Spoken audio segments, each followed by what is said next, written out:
کہ اختلافات زیادہ ہوتے ہیں، ان کی تفسیروں میں اختلاف زیادہ ہے، سلف کی تفاسیر میں اختلاف کم ہے، اور اگر اختلاف پایا بھی جاتا ہے سلف کی تفسیر میں تو زیادہ تر رپورٹس کی بنیاد پر ہوتا ہے، استدلال کی بنیاد پر نہیں ہوتا۔ امید ہے یہ بات سمجھ گئے ہوں گے آپ لوگ۔ تو جیسے فار ایگزامپل تفسیر طبری ہوگی، تفسیر عبدالرزاق ہوگی، تفسیر ابن ابی حاتم ہوگی۔ تفسیر ابن ابی حاتم ایگزسٹ کرتی ہے، تفسیر عبدالرزاق جو ہے میرا خیال ہے وہ اب ایگزسٹ نہیں کرتی، وہ نہیں ملی ہمیں، یعنی وہ ہماری کتابوں میں تو ذکر ہے، ابن تیمیہ وغیرہ نے ذکر کیا ہے، لیکن وہ آج کل یعنی وہ جسے کہتے ہیں نا کہ وہ گم ہو چکی ہے، ناپید ہو چکی ہے۔ آپ پتہ ہے ہماری بہت سی لیگیسی جو ہے، ہماری کتابیں جو ہیں، بہت سی جو ہماری تراث ہے، وہ obviously آپ کو پتا ہے کہ یہ ہماری جنگوں کی وجہ سے، اور فار ایگزامپل بغداد میں جب وہ ہوا، جب وہ منگولز آئے انہوں نے بہت سی چیزیں ہماری جلا دی، ضائع کر دی، پھر یورپ نے جب ہم پر حملہ کیا تو بہت سی کتابیں ہماری لے گئے۔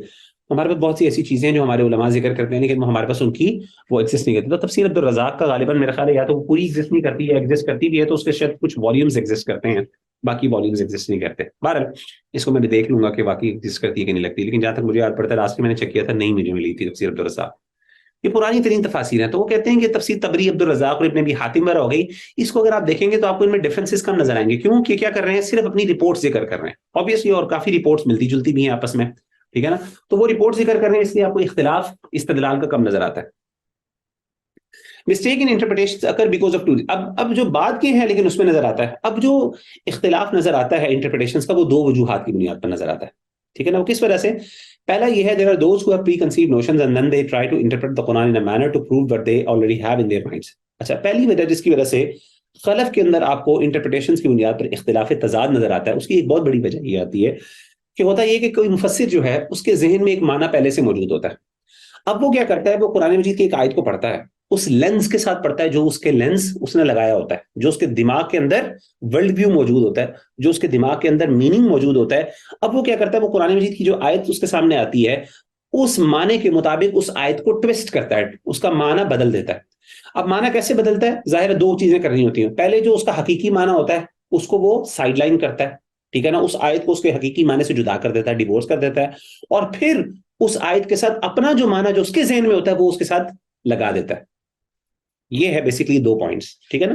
they do it by two ways، they either strip off the correct meaning from the words of the Quran that go against their beliefs or they give it their own meaning۔ تو کیا کرتے ہیں، دو کام ہوتے ہیں۔ پہلی چیز یہ ہے کہ اس کے ذہن میں اپنا ایک معنی ہے، قرآن مجید کی ایک آیت آ گئی، اب وہ قرآن مجید کی آیت جو ہے وہ اس کے معنی کے مطابق تو نہیں ہے، ظاہر اللہ تعالیٰ نے اس کے معنی کے مطابق، اس کے بلیف کے مطابق تو قرآن نازل نہیں کیا، تو وہ کیا کرتا ہے، جو اس کا حقیقی معنی ہے اس کو اس سے جدا کرتا ہے، علیحدہ کرتا ہے، اور اپنا معنی اس کے اوپر فٹ کر دیتا ہے۔ تو یہ دو پروسیسز، دو سٹیپس ہوتے ہیں جو کرتا ہے، جو میں نے اے اور بی کے اندر ذکر کیے، ٹھیک ہے۔ تو پہلی چیز یہ ہے کہ آپ کے ذہن میں پہلے ہی ایک معنی موجود ہے اور آپ نے اس معنی کے مطابق اس آیت سے حقیقی معنی کو دور کر کے اس پر اپنا معنی فٹ کر دیا۔ تو پہلی چیز یہ طریقہ ہے جس کی وجہ سے اختلاف ظاہر ہے، وہ جو دوسرا مفسر ہے جس نے یہ کام نہیں کیا آپ کی اور اس کی بات کانٹراڈکٹ کرے گی آپس میں، آپ نے اپنا ایک میننگ اس قرآن کے اوپر تھوپ دیا، لیاذ باللہ۔ دوسرا کیا ہے، دوسری وجہ then there are those who rely on the Arabic language of the Quran consider it enough to understand the murad of Allah۔ ہاں، کچھ ایسے ہوتے ہیں جو کیا کرتے ہیں، انٹرپریٹیشن کر رہے ہوتے ہیں لیکن صرف لنگوسٹک بیسس کے اوپر کر رہے ہیں، لینگویج کی بیسس پہ کر رہے ہوتے ہیں، وہ دیکھ ہی نہیں رہے ہوتے کہ اچھا اس کا بیک گراؤنڈ کیا ہے، مفسرین نے کیا بات کی ہے، بس ان کو جو عربی میں سمجھ آتی ہے وہ ڈکشنری کھولتے ہیں اور اس کا معنی بیان کر دیتے ہیں۔ حقیقت میں کوئی اور مفسر جس نے بیسیکلی کلاسیکل تفسیروں کو کھولا تھا، مفسرین کے جو انٹرپریٹیشنز ہیں، جو کلاسیکل مفسرین کے انٹرپریٹیشنز ہیں، ان کو سامنے رکھ کے معنی بیان کر رہا ہے، اور آپ صرف عربی زبان کی ظاہری الفاظ کو دیکھ رہے ہو، تو obviously کیا ہو رہا ہے کہ آپس میں تضاد آ رہا ہے۔ آپ کی انٹرپریٹیشن کس بنیاد پر ہے؟ صرف عربک لینگویج کی بنیاد پر، جبکہ اس نے انٹرپریٹیشن کہاں سے لی؟ عربک لینگویج پہ بنیاد نہیں رکھی، بلکہ اس نے کلاسیکل مفسرین ابن عباس، عبداللہ بن عباس، صحابہ اور اس طریقے سے ان کی بنیاد کے اوپر اس نے انٹرپریٹیشن پریزنٹ کی۔ تو اب آپ کی اور اس کی انٹرپریٹیشن میں اختلاف ہو رہا ہے۔ آپ کی انٹرپریٹیشن صرف قرآن لینگویج کی بیسس پہ ہے، اس کی انٹرپریٹیشن لینگویج پلس جو کلاسیکل مفسرین ہیں ان کی انڈرسٹینڈنگ کی بیسس پر ہے، تو ظاہر ہے ایک ڈفرینس ہو جاتا ہے۔ دو بڑی وجوہات ہیں، دو مسٹیکس انٹرپریٹیشن میں دو وجہ سے ہوتی ہیں۔ پہلی یہ کہ جب آپ کے اپنے ذہن میں ایک معنی ہے، آپ نے وہ فٹ کر دیا اس کا حقیقی معنی جدا کر کے، اور دوسرا یہ ہے کہ آپ نے صرف عربک لینگویج پہ ریلائی کیا، یہ دیکھا ہی نہیں کہ اس آیت کا کانٹیکسٹ کیا ہے، اس آیت کے اسباب نزول کیا ہیں، اس آیت کے بارے میں کلاسیکل مفسرین نے کیا کہا ہے، وہ دین کے اندر ہماری اس سے یعنی دین کا پورا ایک جو امیج ہے اس کے اندر وہ کس جگہ پہ جا کے وہ چیز فٹ ہوتی ہے، ٹھیک ہے نا۔ تو یہ دو بنیادی کازز ہیں مس انٹرپریٹیشن۔ سمجھ آ گئی آپ کو؟ اس کی مثالیں میں آپ کو دوں گا، آپ کو سمجھ آ جائے گی۔ آپ مجھے بتائیں یہاں تک سمجھ آ گئی؟ کسی کو کوئی سوال ہے تو مجھ سے پوچھ لیں، اصل میں ہوتا ہے کہ جب میں آپ سے وائوا لیتا ہوں نا تو آپ لوگ کہتے ہیں کہ سر وہ ہمیں تو سمجھ ہی نہیں آئی تھی، ہمیں تو یہ لگا ہی نہیں تھا، مجھے نہیں پتا آپ نے کیسے بات کی تھی، مجھے تو یہ سمجھ نہیں آئی تھی. تو ابھی بتا دیں آپ انشاءاللہ، تاکہ میں تھوڑی سی اور محنت کر لوں سمجھانے میں. دیکھیں میں آپ کو ایک بات بتاؤں، یہ تھوڑی سی مشکل چیزیں ہیں، یہ تھوڑی مشکل چیزیں ہیں. اصول تفسیر جو ہے اس کے لیے آپ کو عربک لینگویج کا آنا ضروری ہے، آپ کو بہت سی چیزیں، لیکن ہماری مجبوری یہ ہے کہ یہ چیزیں بہت اسینشیل. آپ کو اندازہ ہے آپ نے اس کی بنیاد پر یہ جو چیزیں پڑھ رہے ہیں، اس گائیڈنس کی روشنی کے اندر آپ نے قرآن اور حدیث کو پڑھنا ہے نا. تو یہ اتنی امپورٹنٹ ہے آپ کے ذہن میں. اگین جب آپ پڑھنا شروع کریں گے نا، جب آپ تفسیر، مثال کے طور پہ آپ تفسیر ابن کثیر، آپ کو چلے ہوم ورک ہے، آپ تفسیر ابن کثیر کا نا سورۃ الفاتحہ جو ہے اس کو پڑھ کے آئیے گا، یا کوئی ایک سورت آخری جزء عامہ سے کوئی سورت پکڑ لیں، آپ اس کو پڑھ کے آئیے گا، آپ دیکھیے گا کہ آپ کو یہ چیزیں نظر آئیں گی. پھر آپ کے ذہن میں سوال اٹھیں گے، پھر آپ کے ذہن میں جب سوال اٹھیں گے نا، پھر آپ کے سامنے اچھا سر نے یہ بات کی تھی، یہ بات کی تھی، یہ بات کی تھی، اور پھر آپ کو وہ چیزیں جو ہے نا سمجھ آئے گی، اس کی سگنیفیکنس اور اہمیت کا پتہ چلے گا. ٹھیک ہے نا. لیکن ظاہر ابھی شاید آپ اس کو نہیں کر پا رہے. مشکل ہے، میں یہ سمجھتا ہوں کہ آپ کے لیے مشکل ہے، یہ کوئی بہت آسان نہیں ہے. وہ بندہ جو پہلی دفعہ ان چیزوں کو پڑھ رہا ہے تو اس کے لیے ہضم کرنا یا اس کو ذہن میں رکھنا مشکل ہوتا ہے، لیکن اگین انشاءاللہ آپ دیکھیے گا آپ کو اس کا فائدہ ہوگا. اب میں آپ کو ذرا مثالیں دیتا ہوں، آپ کو یہ سمجھ آ جائے گی. دیکھیں ہم نے پہلے بات بتائی کہ آپ نے انٹرپریٹیشن کی، جب آپ کے ذہن میں آلریڈی ایک معنی ایگزسٹ کر رہا ہے، اور آپ نے کیا کیا کہ آپ نے پہلے اسٹیپ کے اندر جو حقیقی معنی اس کو جدا کر کے آپ نے کیا کیا، اس کے اوپر دوسرا معنی فٹ کر دیا. اب اس کی ایگزامپل دیکھیں. One such example is of معتزلہ اینڈ عبادیہ. ایک عبادیہ گروپ جو خوارج کا گروپ ہے، اور اس طریقے سے معتزلائٹس جن کو ہم کہتے ہیں، ایک کلاسیکل اسکول آف تھاٹ یا ایک فرقہ گزرا تھا. تو ان کی ایک ایگزامپل آپ کے سامنے ہے. اچھا اب آپ کو پتا ہے کہ ہمارا اہل سنت والجماعت کا عقیدہ اور نظریہ یہ ہے کہ ہم قیامت کے دن اللہ تعالیٰ کو دیکھیں گے. ٹھیک ہے نا. ایک مسلمان جو ہے اس کو یہ توفیق ملے گی کہ وہ اللہ کو دیکھ سکے اپنی آنکھوں سے.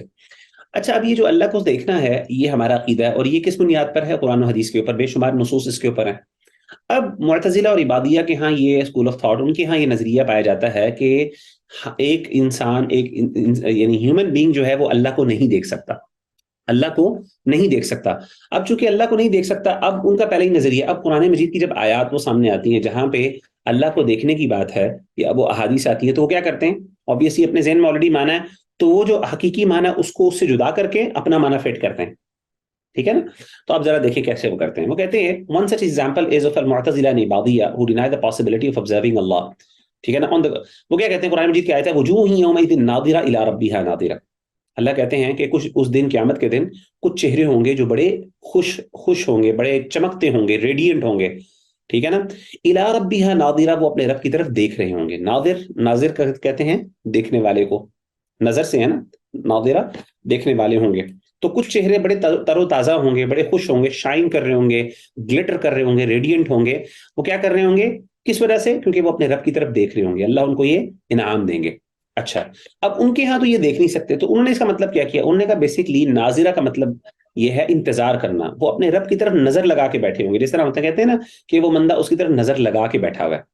نظر سے نہیں دیکھ رہے ہوں گے، یعنی اللہ کی طرف نہیں دیکھ رہے ہوں گے، بلکہ نظر لگا کے بیٹھے ہوں گے. نظر لگا کے مطلب کیا ہوتا ہے کہ اللہ تعالیٰ کی طرف سے امید کی نظر لگائی ہوئی ہے کہ جی وہ مجھے کوئی نہ کچھ ریٹرن ملے گا، اللہ کی نعمتیں ملیں گی. ظاہر ہے وہ خوش ہیں کیونکہ وہ پاس ہو گئے امتحان میں، جنت میں جانا ہے. اب وہ اس امید پہ بیٹھے ہیں کہ ابھی ہمیں جلد از جلد ہمارا کیا ملے گا؟ انعام ملے گا، ہمیں ریٹرن ملے گا. تو یہاں پہ ناظرہ کا مطلب اصل میں ناظر انتظار سے ہے. یہ ناظرہ نظرہ سے نہیں بلکہ انتظار سے ہے، انتظارہ سے ہے. انتظار کا مطلب ہے انتظار کرنا. تو اب انہوں نے کیا کیا علیاذ باللہ اپنے اس معنی کو، یہ اخفش ہے، ایک معتزلی ہے مشہور، الاخفش اس کا نام ہے. تو اس نے کہا they will be waiting for the Lord to bless them، یعنی he will be waiting، انتظار کر رہے ہوں گے کہ اللہ تعالیٰ اپنے انعامات ان کے اوپر کرے. تو اس نے کیا کیا؟ اس کے حقیقی معنی سے اس کو علیحدہ کر دیا. اب دوسرا obviously جب حقیقی معنی سے علیحدہ کیا تو اپنا معنی بھی اس کے اندر فٹ کر دیا، ظاہر ہے. ٹھیک ہے نا، جو اس کو سمجھ آئی. اور بعض اوقات یہ ہوتا ہے کہ آلریڈی پہلے ہی آپ کے ذہن میں ایک معنی ہوتا ہے، آپ وہ فٹ کرتے ہیں اسپیشلی، ظاہر ہے اس کے لیے آپ کو پہلے اس کے حقیقی معنی کو جدا کرنا ہوتا ہے.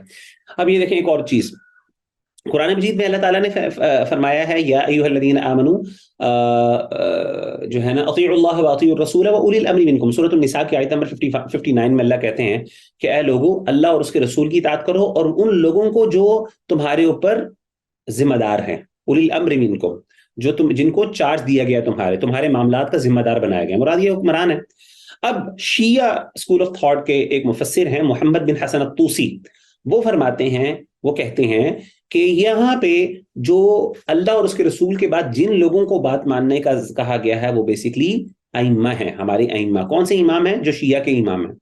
ظاہر ہے اب انہوں نے یہ تو ثابت کرنا ہے کیونکہ ان کے ہاں شیعہ کے امام، یعنی شیعہ کے امام جو ہے وہ شارع ہوتا ہے، یعنی وہ شریعت بیان کرتا ہے، اور وہ جس طریقے سے اللہ اور اس کے رسول کی بات ہوتی ہے اس طریقے سے امام کی بات بھی اسی حیثیت، وہی حیثیت رکھتی ہے ان کے ہاں نا، کیونکہ ان کے ہاں امام کیا ہوتا ہے؟ معصوم ہوتا ہے۔ تو اب وہ عصمت کی وجہ سے اب انہوں نے یہ ثابت کرنا ہے، لیکن اب مسئلہ یہ کہ اتنا بڑا عقیدہ، اس کی کوئی دلیل تو ہونی چاہیے، تو انہوں نے بیسکلی یہاں سے فٹ کر دیا کہ دیکھیں یہاں پہ اللہ کی بات کر رہے ہیں، رسول اللہ کی بات کرتے ہیں، اور تیسری کون سی بات ہے؟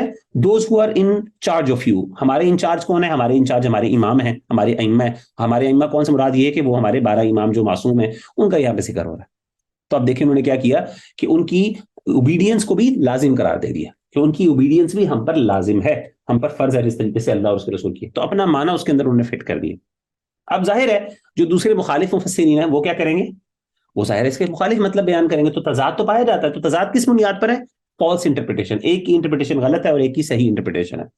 اور فالس انٹرپریٹیشن کی بنیادی وجہ کیا، غلطی کیا ہے کہ پہلے سے آپ کے ذہن میں ایک معنی تھا، آپ کے اپنے اسکول آف تھاٹ کا آپ نے کیا کیا، اس کا حقیقی معنی کو دور کر کے اپنا معنی اس پہ فٹ کر دیا۔ سمجھ آ گیا یا آگے چلیں؟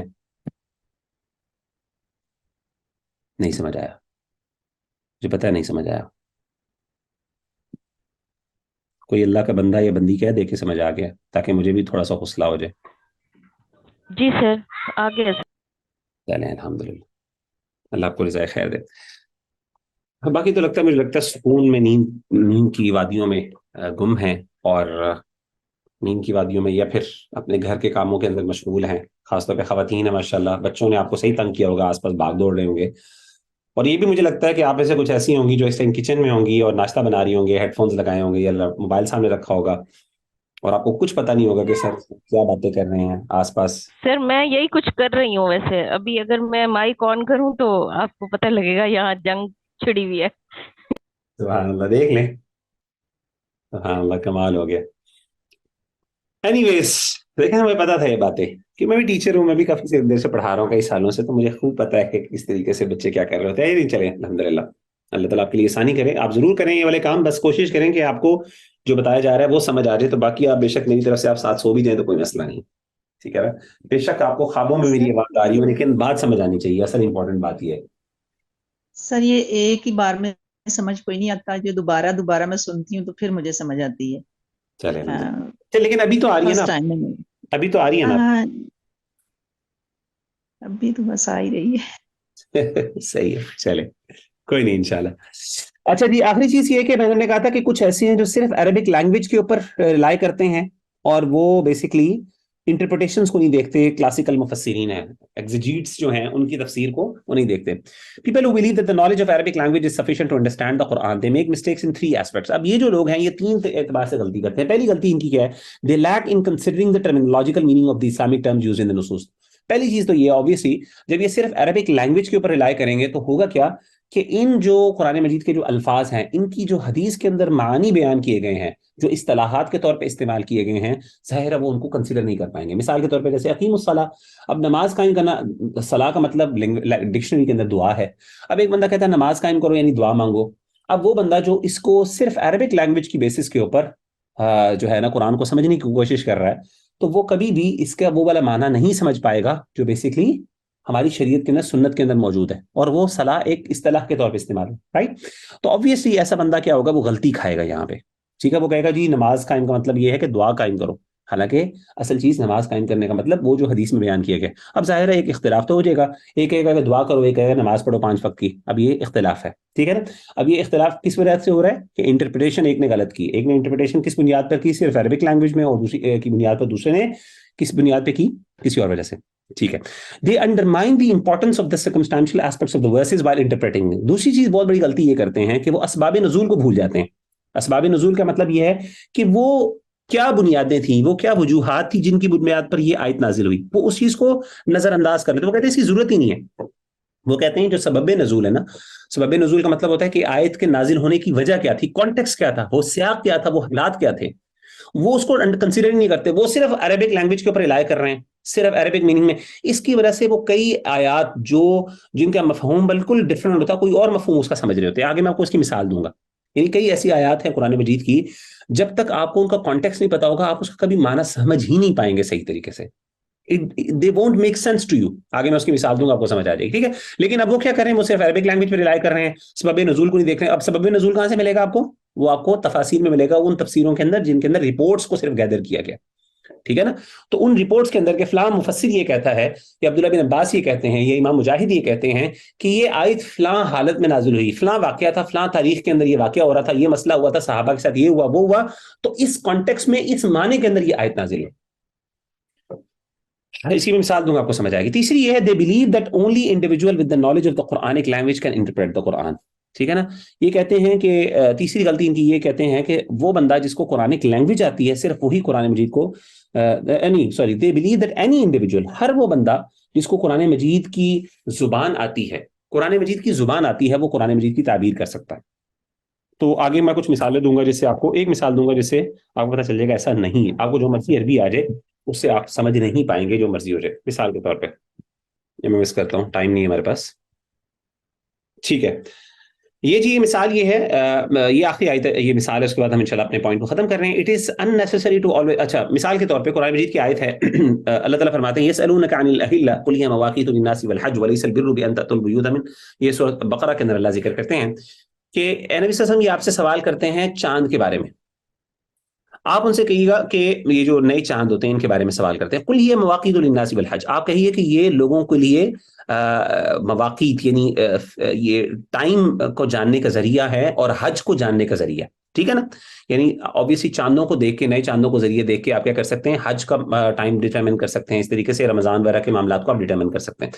وَلَيْسَ الْبِرُّ، اور نہیں ہے نیکی بھی، أَن تَأْتُوا الْبُيُوتَ مِن ظُهُورِهَا، یہ کہ تم اپنے گھروں کو آؤ اپنے گھروں کے پیچھے سے. وَلَكِنَّ الْبِرَّ مَنِ اتَّقَىٰ، نیکی اس بات کی ہے کہ جو بندہ یہ تقوی اختیار کرے، جو بندہ تقوی اختیار کرے. یعنی نیکی اس چیز کے اندر نہیں ہے کہ آپ اپنے گھروں کو پچھلی طرف سے آؤ، پچھلے دروازے سے آؤ، بلکہ نیکی اس بات میں ہے کہ آپ کیا کرو، تقوی اختیار کرو. اب مجھے ایک بات بتائیں کہ یعنی نیکی اس بات میں نہیں ہے اپنے گھروں کو پچھلی سائڈ سے آؤ، نیکی یہ ہے کہ تقوی اختیار کرو. اگر آپ کو اس کا کانٹیکس نہیں پتا ہوگا، آپ کو پتہ ہی نہیں چلے گا کہ پیچھے گھر سے پیچھے آنے کی مطلب کیا، یہاں پہ تو کیا بنتا ہے، اللہ کس چیز کے بارے میں بات کر رہے ہیں. obviously جب تک آپ کو کانٹیکس نہیں پتا چلے گا، سیاق نہیں پتا چلے گا، وہ واقعہ نہیں پتا چلے گا جس کی بنیاد پر یہ ذکر ہے، جو آگے ذکر آ رہا ہے صحیح بخاری کے اندر موجود ہے، تب تک آپ کو وہ بات سمجھ نہیں آئے گی. اور وہ واقعہ کیا ہے؟ وہ واقعہ یہ ہے کہ اصل میں صحابی یہ کہتے ہیں کہ اللہ کے رسول صلی اللہ علیہ وسلم کے دور میں جب حج ہوتا یا عمرہ کے لیے لوگ جاتے تو جب ان کے ہاں یہ ٹریڈیشن اور یہ کسٹم پایا جاتا تھا کہ جب آپ جائیں گے تو آپ گھر کے دروازے سے نکلیں گے، اور جب واپس آئیں گے تو آپ نے گھر کے پچھلے دروازے سے آنا ہے، یا پھر یعنی جو آپ کی دیوار ہے اس کو پھلانگ کر آنا ہے، دیوار کو پھلانگ کر یا اس کے اوپر سے چڑھ کے آنا ہے، آپ نے سامنے سے داخل نہیں ہونا. اور وہ کہتے تھے یہ نیکی ہے، اگر آپ نہیں کرو گے تو آپ کے اجر و ثواب میں کمی ہو جائے گی. تو یہ کام وہ کرتے تھے، یہ ان کی پرانی ٹریڈیشن تھی. تو اللہ تعالیٰ نے اس سپرسٹیشن کو دور کرتے ہوئے یہ کہا کہ نیکی اس بات پہ نہیں ہے کہ آپ گھروں کے پیچھے سے آؤ یا آگے سے آؤ. نیکی تو وہ ہے جو بندہ اللہ کے لیے نیکی کرتا ہے، کوئی نیکی کا کام کرتا ہے. وَلَكِنَّ الْبِرَّ مَنِ اتَّقَىٰ، نیکی یہ ہے کہ جو بندہ ہے جس نے تقوی اختیار کیا، جو اللہ سے ڈرتا ہے. تو اس طرح کے چھوٹے چھوٹے کاموں سے کہ آپ آگے سے آؤ پیچھے سے آؤ، اس سے کوئی فرق نہیں پڑتا. اصل نیکی اس بات میں ہے جو بندہ اللہ سے ڈر گیا اور اس نے نبی صلی اللہ علیہ وسلم کی سنت کو فالو کیا، ٹھیک ہے نا. تو ہاں اگر تو یہ چیز اللہ کے رسول صلی اللہ علیہ وسلم سے ثابت ہوتی، آپ کی سنت کا پارٹ ہوتی، پھر تو یہ نیکی بن جاتی، لیکن ایسی کوئی بات ہی نہیں تھی، یہ تو ویسے انہوں نے خود بنائی ہوئی تھی، تو اسی لیے اس کی کوئی نیکی نہیں. اب سوال یہ ہے کہ اگر آپ کو یہ چیز نہ پتا ہو، اس بیک گراؤنڈ کا نہ پتا ہو، تو آپ کو یہ بات ہی سمجھ نہیں آئے گی. اسی طریقے سے بے شمار ایسی آیات ہیں کہ اگر آپ کو اس کا کانٹیکس نہ پتا ہو، سبب نزول نہ پتا ہو، تو بعض اوقات آپ اس کا الٹا مطلب سمجھ لیتے ہیں، صحیح مطلب آپ سمجھ ہی نہیں پاتے، حالانکہ آپ عربی کے مطابق وہ بالکل ٹھیک ہوتا ہے، مطلب عربی زبان کے اعتبار سے مطلب بالکل ٹھیک ہوتا ہے. آخری چیز سمجھیے، انشاءاللہ اس کے بعد بات ختم کرتے ہیں. مجھے بتایا آج کلاس لمبی ہو گئی، سوری. دیکھیں دو طرح کی تفسیر ہوتی ہے. ایک ہوتی ہے تفسیر بالمأثور، وہ تفسیر جو ریلائی کرتی ہے مأثور کے اوپر. مأثور کا مطلب کیا کہتے ہیں؟ اثر کے اوپر، نریشنز کے اوپر. جیسے تفسیر تبری ہے، تفسیر ابن کثیر، آپ ان کو کھولیں گے تو آپ دیکھیں گے کہ اس کے اندر آپ کو نا روایات نظر آئیں گی. امام مجاہد نے کہا، عبداللہ بن عباس نے کہا، یعنی فلاں نے کہا، فلاں نے کہا، یعنی یہ چیزیں رپورٹس ہوتی ہیں صرف، جیسے میں پہلے بھی ذکر کر چکا. اسے کہتے ہیں تفسیر بالمأثور. اثر کہتے ہیں، آگے ہم پڑھیں گے اصول حدیث میں اگلی کلاس میں انشاءاللہ، کہ حدیث کے لیے ایک لفظ اثر بھی استعمال ہوتا ہے، رپورٹ، ٹھیک ہے نا، خبر یا ٹرانسمیشن، ٹھیک ہو گیا. اور ایک ہوتی ہے تفسیر بالرائے. تفسیر بالرائے کا مطلب یہ ہے، obviously رائے کا مطلب عربی زبان میں رائے جو ہے، عربی زبان میں رائے کو کہتے ہیں، جو ہم اردو میں کہتے ہیں. تو رائے کا مطلب کیا ہوتا ہے؟ اپنی رائے سے، اپنے اوپینین سے تفسیر کرنا. اب یہ دو طرح کی تفسیریں ہوتی ہیں. اب سوال یہ پیدا ہوتا ہے کہ تفسیر بالمأثور، ہم نے یہ ثابت کیا اس پوری کلاس کے اندر اپنے جتنے لیکچرز تھے کہ اصل تفسیر وہ تفسیر بالمأثور ہوتی ہے. اصل تفسیر وہ ہوتی ہے جو اللہ اور اس کے رسول سے ہم تک پہنچتی ہے. ہماری اپنی انٹرپریٹیشن اس میں کم ہوتی، کیونکہ ہم جب اپنی انٹرپریٹیشنز کرتے ہیں اپنے پرسیوڈ یا اپنے پری کنسیوڈ نوشنز کے ذریعے، اپنے ہمارے ذہن میں جو نظریات ہوتے ہیں ان کو سامنے رکھ کے جب ہم تفسیر کرتے ہیں تو ہوتا کیا کہ معنی غلط ہو جاتا ہے. تو اصل تفسیر وہ نہیں ہوتی. اصل تفسیر کون سی ہوتی ہے؟ تفسیر بالمأثور ہوتی ہے. ٹھیک ہے نا، نریشنز کی بنیاد پہ تفسیر ہوتی ہے. سوال یہ پیدا ہوتا ہے کہ اب تفسیر بالمأثور کے علاوہ بھی تفسیر بالرائے بھی ایگزسٹ کرتی ہے، تو کیا وہ تفسیریں ساری غلط ہیں؟ کیا پھر اگر ہمارے پاس تفسیر ابن کثیر اور تفسیر طبری موجود ہے تو باقی اتنی تفسیروں کی کیا ضرورت ہے؟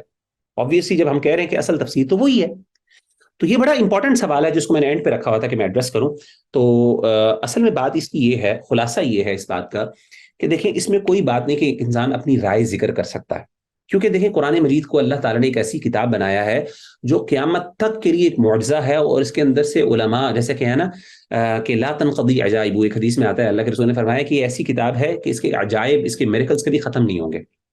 ہر دور کے اندر علماء اپنی پیاس بجھاتے رہیں گے، لیکن ہمیشہ سے ان کی پیاس کبھی سے بجھے گی نہیں. یعنی اس کے اندر اتنے علم، اتنے علوم اس میں سے نکالے جائیں گے. اور اس طریقے سے آج دیکھیں لوگ دنیا سے سائیکالوجی کے حوالے سے اور پتہ نہیں کتنی اسٹڈیز ہیں سوشل سائنسز کے حوالے سے، کیا کیا کچھ ریسرچز قرآن مجید کے حوالے سے پریزنٹ کرتے ہیں، ماڈلز پریزنٹ کرتے ہیں قرآن مجید کے.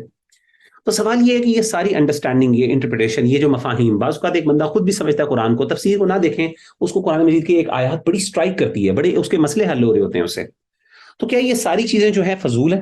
کیونکہ یہ چیزیں تو ہمیں شاید ہو سکتا ہے کسی مفسر سے نہ ملے. تو اس کی حیثیت کیا ہے؟ تو یاد رکھیے گا تفسیر بالرائے جو ہے اس کے دو قسم ہیں. ایک ہے جس کو کہتے ہیں تفسیر بالرائے محمود، اور ایک ہے تفسیر بالرائے مذموم. محمود وہ ہوتی ہے جو پسندیدہ ہے. وہ پسندیدہ یہ ہے کہ جب انسان شریعت کی باؤنڈری کے اندر رہ کے قرآن و سنت کی روشنی کے اندر قرآن مجید کو سمجھے اور اپنی ایک اوپینین دے دے قرآن و سنت کی روشنی کے اندر، اور وہ اوپینین کسی کلاسیکل تفسیر، جو کلاسیکل مفسرین ہیں، بڑے بڑے ہمارے مفسرین، ان کے اوپینین کے خلاف نہ ہو، تو یہ تفسیر جو ہے تفسیر بالرائے، اس کو قبول کیا جاتا ہے. ٹھیک ہے نا، لیکن اس ڈسکلیمر کے ساتھ قبول کیا جاتا ہے کہ یہ اصل میں وہ معنی نہیں ہے جو معنی اللہ اور اس کے رسول نے بیان کیا. یعنی قرآن مجید کا اصل مقصود، دیکھیں یاد رکھیے گا کسی بھی چیز کی نا دو، ایک ہوتی ہے غرض اور ایک ہوتی ہے غایت. یعنی ایک ہوتی ہے چیز کسی کی کہ جو اس کا اصل ہوتا ہے، جس کی بنیاد کے اوپر وہ چیز وجود میں آتی ہے، اور ایک ہوتی ہے جو اس کے ایکسٹرا بینیفٹس ہو. مثال کے طور پہ موبائل فون ہے، موبائل فون کا اصل مقصد کیا ہے؟ کمیونیکیشن. لیکن کیا موبائل فون سے صرف کمیونیکیشن ہوتی ہے؟ نہیں، آپ اور بھی فائدے اٹھا سکتے ہیں. مثال کے طور پہ آپ اس میں سے گیمز کھیل سکتے ہیں، اسی طریقے سے اور بڑے کچھ کام کر سکتے ہیں. اسی طریقے سے اگر آپ کے پاس فار ایگزامپل جیسے کوئی ٹیبل سپون ہے، ٹھیک ہے، اب ٹیبل سپون یا پھر آپ سمجھ لیں کوئی بڑا سپون ہے، سرونگ سپون ہے. اب وہ سرونگ سپون ایک بڑا سا ہوتا ہے، خواتین کی مثال دے رہا ہوں، آپ کے کچن میں ہوتا ہے. اب اس کا مین مقصد کیا ہے؟ سرو کرنا، کھانا ڈالنا، کوئی اس طرح کی چیز ڈالنا. لیکن اس سے اور بھی بڑے فائدے ہیں. ایک اس سے فائدہ یہ بھی ہے کہ اگر بیٹا جو ہے وہ تنگ کر رہا ہو یا شرارت کر رہا ہو تو اس سے آپ اس کو پیٹی بھی لگا سکتے ہیں. ٹھیک ہے، لیکن وہ اس کا اصل مقصد نہیں ہے. اصل مقصد کیا ہے اس کا؟ اصل مقصد بیسیکلی وہ ہے. تو یاد رکھیے گا تفسیر بالمأثور اصل میں قرآن کا اصل وہ معنی ہے جو اللہ کا مقصود اور مطلب. اس کے علاوہ ایکسٹرا بینیفٹس بالکل ہو سکتے ہیں. وہ ایکسٹرا بینیفٹس آپ لیں، قرآن سے فائدہ اٹھائیں، اور قرآن وہ فائدے آپ کو دے گا. لیکن کبھی بھی اس کو آپ نے وہ حیثیت نہیں دینی کہ آپ سمجھیں کہ یہ چیز اصل معنی سے زیادہ امپورٹنٹ ہو گئی. یعنی بچوں کی پھینٹی لگانا وہ بڑے چمٹے سے یا کسی چیز سے وہ زیادہ یعنی اصل ہے، باقی جو اس کو جو اصل مقصد جس کے لیے وہ پیدا ہوا ہے، یعنی سوری وجود میں آیا ہے، وہ چمچ یا پھر وہ بڑا سا سیونگ سپون، تو وہ جو ہے وہ اس کا اصل مقصد اب کم ہو گیا، وہ کم امپورٹنٹ ہے. نہیں، ایسا نہیں ہونا چاہیے.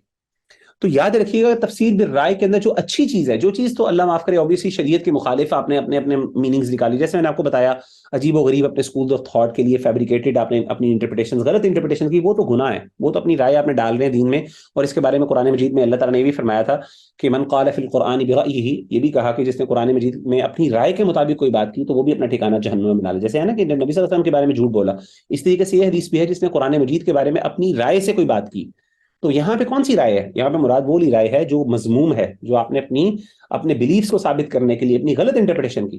لیکن ایک وہ ہے جو جائز انٹرپریٹیشن ہے، جو صحیح قرآن و سنت کی باؤنڈریز کے اندر، وہ ظاہر ہے وہ علماء ہی کر سکتے ہیں. وہ ایک مفسر جس کے پاس بہت زیادہ ملکہ ہے، اس میں مختلف تفاسیر کو پڑھنے کے بعد ایک معنی ڈرائیو کرتا ہے، یعنی ڈرائیو کرتا ہے، وہ میننگ ڈرائیو کرتا ہے، تو وہ معنی ایسا ہوتا ہے جو وہ بیان کر سکتا ہے. لیکن اگین وہی والی بات ہے کہ تفسیر اصل میں وہی ہے جو اللہ اور اس کے رسول نے یا پھر صحابہ کے تھرو ہم تک پہنچ چکی. باقی آپ کی اپنی رائے ہے، وہ صحیح بھی ہو سکتی ہے، وہ غلط بھی ہو سکتی ہے، اس سے ایڈیشنل بینیفٹس ہو سکتے ہیں، اس کا کوئی انکار نہیں ہے، اس کی آپ کو اجازت بھی ہے، ٹھیک ہے نا.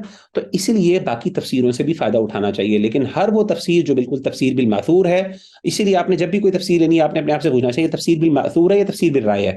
اگر بالماثور ہے آپ کو خود ہی پتہ چل جائے گا کہ اس کے اندر یہ ساری روایات ذکر ہے تو آپ پتہ چل جائے گا، تو اب آپ کا اس پہ اعتماد اور کانفیڈنس ضروری ہو. ہاں لیکن یہ آپ نے ضرور دیکھنا ہے کہ وہ تفسیر بالماثور جو ہے، جو نریشنز اور رپورٹس اندر ذکر ہیں، وہ صحیح رپورٹس ہیں کہ نہیں ہیں، ریلائبل ہیں کہ نہیں. کیونکہ آپ کو پتا ہے کہ ہم نے پڑھا تھا کہ جو پرانی کلاسیکل تفاسیر ہے اس کے اندر بہت سی رتب و یابس چیزیں اکٹھی کی ہوئی ہیں انہوں نے نا، صحیح بھی ہے، ضعیف بھی ہے، فیبریکیٹڈ رپورٹس بھی ایگزسٹ کرتی ہیں. تو obviously آپ نے میں بتاؤں ریوائز ورژن، تفسیر ابن کثیر کے ایسے ورژنز موجود ہیں جس کے اندر باقاعدہ علماء نے ان کو ریوائز کر کے اس میں سے جو ضعیف ہیں وہ ساری نکال دی ہیں اور صحیح صرف روایت رہنے دی ہیں، ایسی بھی ایگزسٹ کرتی ہیں، ان کی تخریج اور تحقیق بھی کی ہوئی ہے. تو آپ ایسی تفسیر پڑھ لیں، آپ کا کانفیڈنس اس کے اوپر زیادہ ہوگا.